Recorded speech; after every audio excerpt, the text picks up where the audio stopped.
And joining me now is Gospel Obele. He is an economist with Streetonomics, a think tank based in Nigeria, and he joins us live from London. A very good day, sir. Why is Africa's most populous nation, Nigeria, experiencing its worst economic crisis in a generation? Thank you very much for having me tonight. Yes, what we see happening in Nigeria currently is also hinged on the long historical fiscal indiscipline that we've had in the nation, and also given the fact that poor decisions have been made policy-wise, both monetarily and fiscally. And we've seen how all of these decisions have accumulated into a worsening, state of living for the average Nigerian.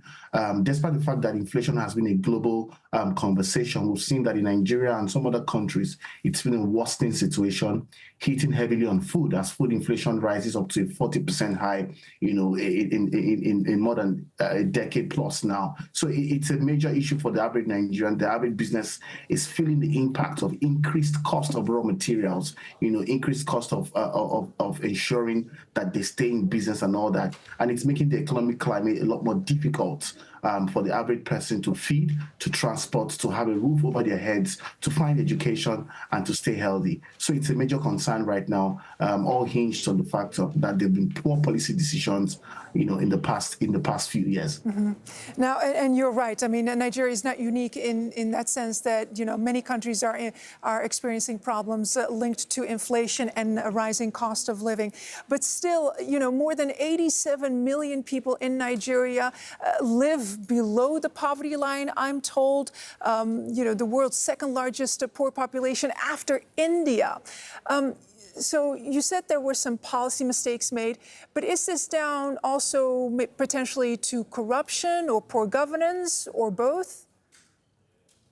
Well, I think it's a mix of many factors. I think the concept of corruption and poor governance is becoming a global concept right now, not dependent only on Nigeria. The challenge Nigeria has had over the years is that the country has not been able to lift millions out of poverty because we haven't been able to lead strategic structural reforms.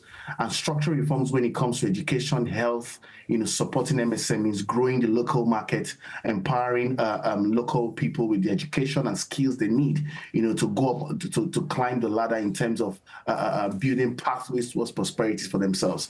And in many times, when you've had a couple of progresses and improvement, they've also lacked the continuity around how those policies have been able to deliver results over a period of time. So we find ourselves in a situation where, structurally speaking, the key productivity elements and the key productivity drivers that enable for economic prosperity, for market prosperity, for business prosperity are not in view. So as a result, there's been so much of, necessary condition-based solutions like cash transfers, policy initiatives like Empower and all of these policies that have not necessarily dealt with the issue of economic productivity at a structural level. So you find out the case where businesses, individuals, and all that are striving a lot harder to make a meaning for their lives, but they're trying to get that done in spite of government and in spite of the fact that there are core systemic disenablers to that process. So I think it's more hinged around the infrastructural and as well as structural and institutional reforms that needs to be in place to unlock the necessary productivity drivers for businesses, households, and consumers to a very large extent. So are the right people in power at the moment to bring about those and introduce those structural policy changes that are so needed? Well, there is some form of interest to get it done by the current administration.